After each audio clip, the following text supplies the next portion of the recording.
بسم اللہ الرحمن الرحیم۔ سامعین و ناظرین، ہمارے معاشرے میں آئے دن نئے نئے کھیل اور نئے نئے طریقے ایجاد کیے جاتے ہیں۔ ان میں سے کئی ایسے بھی ہوتے ہیں جن سے معاشرے کا اور قوم کا نقصان بھی ہوتا ہے، اور اس موسم میں خاص کر پتنگ بازی جو ہے یہ عروج پر ہوتی ہے، اور اس سے کئی جانیں جو ہیں وہ بھی ضائع ہو جاتی ہیں۔ اس کے بارے میں، اس کی تاریخ کے بارے میں، یہ کب شروع ہوئی اور بسنت کا جو میلہ منایا جاتا ہے اس کی وجہ کیا ہے، چند باتیں گوش گزار کروں گا،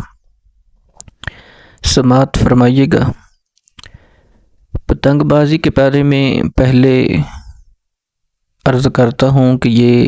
کیسے شروع ہوئی، اس کا آغاز کیسے ہوا۔ ایک فوج کا سپہ سالار تھا اور وہ جنگ کے دوران ایک شہر کے قریب پہنچا جس پر اس نے حملہ کرنا تھا، اور وہ براہ راست اس شہر پر حملہ کر کے خطرے کو مول خریدنے کی طرح تھا۔ اس نے سوچا اور یہ خیال کیا کہ کیوں نہ ہو کہ یہاں سے ایک سرنگ نکال لی جائے جو اس شہر کے اندر داخل ہو جائے، اور پھر اس کے ذریعے اس پر حملہ کیا جائے۔ جہاں ان کا پڑاؤ تھا وہاں سے شہر کی فصیل تک جتنا فاصلہ تھا اس کو وہ ماپنا چاہتا تھا۔ تو جب اس نے غور و فکر کیا کہ اس کو کیسے ماپا جائے، تو دیکھا کہ جس طرف وہ شہر ہے اور اس کی فصیل ہے اسی طرف کی ہوا چل رہی ہے، تو اس کے ذہن میں خیال آیا کہ کیوں نہ ہو کچھ کاغذات جو ہیں ان کو اس طرف ہوا کے ذریعے اڑایا جائے، اور کچھ تنکے درختوں کے لیے جائیں اور ان کو ان کاغذات کے ساتھ چمٹا دیا جائے تاکہ وہ ہوا میں اڑنے میں اس کی مدد کریں۔ اس نے ایسا ہی کیا اور ایک ساتھ لمبا دھاگا باندھ دیا، اس کو ہوا میں اس نے اڑایا، اور جب وہ شہر کی فصیل تک پہنچ گیا تو اس جگہ کو اس نے ماپ لیا، اور ان کو علم ہو گیا کہ یہ جگہ اتنی ہے اور اتنی لمبی جو ہے وہ سرنگ نکالنی پڑے گی۔ اس کے بعد پھر جو فوجیں ہوتی تھیں وہ اس کو، پتنگ بازی کو جنگ کے لیے اس کو استعمال کرتی، سرنگ وغیرہ کے لیے یا اس کے علاوہ کئی امور کے لیے اس کو استعمال کیا جاتا تھا۔ لیکن بعد میں یہ واقعہ اس وقت کا ہے، 200 سال قبل مسیح، اس وقت کا یہ واقعہ ہے۔ آہستہ آہستہ وقت گزرتا رہا تو یہ کھیل بن چکا ہے اور یہ برصغیر میں آ گیا، اور پھر اب جو ہے یہ تقریباً ہر ملک میں ہی ہے، اور اس کے ذریعے اب ہم دیکھیں کہ کئی جانیں جو ہیں وہ قیمتی جانیں ضائع ہو رہی ہیں۔ اور دوسرا جو بسنت کا میلہ منایا جاتا ہے یہ ایک گستاخی رسول تھا، اور جس دن وہ مرا اس دن کفار و مشرکین نے اور اس دن یہود و نصارہ نے اس کا دن منایا،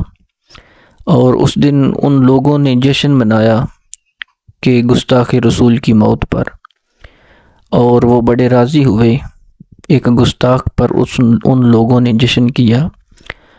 اور ان کا یہ طریقہ کار ہے، یہ ایمان والوں کا، مسلمانوں کا طریقہ نہیں ہے کہ وہ اس طرح کے میلے جو ہیں وہ منائیں اور ان پر خوشی کریں۔ حضور رسالت مآب صلی اللہ علیہ وآلہ وسلم نے ہر اس چیز سے منع فرمایا ہے جو یہود و نصارہ سے جس کی مشابہت ہو، اور فرمایا کہ جو جس قوم کی مشابہت اختیار کرے گا کل قیامت کے دن اس کا حشر بھی اسی کے ساتھ ہوگا۔ آج یہ فیصلہ ہم نے خود کرنا ہے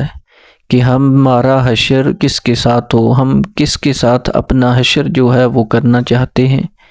کہ حشر میں ہمیں ساتھ کریم آقا صلی اللہ علیہ وآلہ وسلم کا چاہیے یا آپ کے دشمنوں کا چاہیے یا یہود و نصارہ کا چاہیے۔ اگر ہمیں ساتھ حضور کریم آقا صلی اللہ علیہ وآلہ وسلم کا چاہیے تو ہمیں آپ کی سیرت پر عمل پیرا کرنا ہوگا اور اسلام اور کریم آقا کے دشمنوں کا مقابلہ کرنا ہوگا اور ان سے نفرت کرنا ہوگی۔ اگر ہم ان کے کردار کو اپنائیں گے تو پھر کبھی بھی اللہ اور اس کے رسول کا قرب ہمیں نصیب نہیں ہو سکتا، نہ ہی دنیا میں اور نہ ہی قبر و حشر میں۔ اور دوسری بات، اس میں کئی جانیں جو ہیں وہ قیمتی جانیں ان کا ضیاع ہو رہا ہے اور وہ قتل ہو رہے ہیں۔ ایک قتل کو فرمایا کہ یہ پوری دنیا کو قتل کرنے کے مثل ہے، اور یہ بہت بڑا کبیرہ گناہ بھی ہے، اور اس میں فضول چیزیں بھی آتی ہیں۔ ہر اس چیز سے بچنے کا بھی کہا گیا ہے کہ جو فضول ہے۔ فرمایا کہ مومن وہ ہے جو ہر فضول لایانی چیز سے بچ جائے، اور یہ فضول بھی ہے اور اس میں ایک خطرہ بھی ہے، اور جانوں کا ضیاع بھی ہو رہا ہے، روپیہ پیسے کا، مال و دولت کا بھی اس میں ضیاع ہے۔ لہٰذا قانوناً بھی اب یہ جرم بن چکا ہے۔ اس سے خود بھی بچیں اور اپنے بچوں کو بھی اس خطرناک کھیل سے بچائیں، اور قانوناً جو ہے وہ بھی جرم ہے۔ قانون کی خلاف ورزی کرنے سے خود بھی بچیں اور اپنے بچوں کو بھی بچائیں۔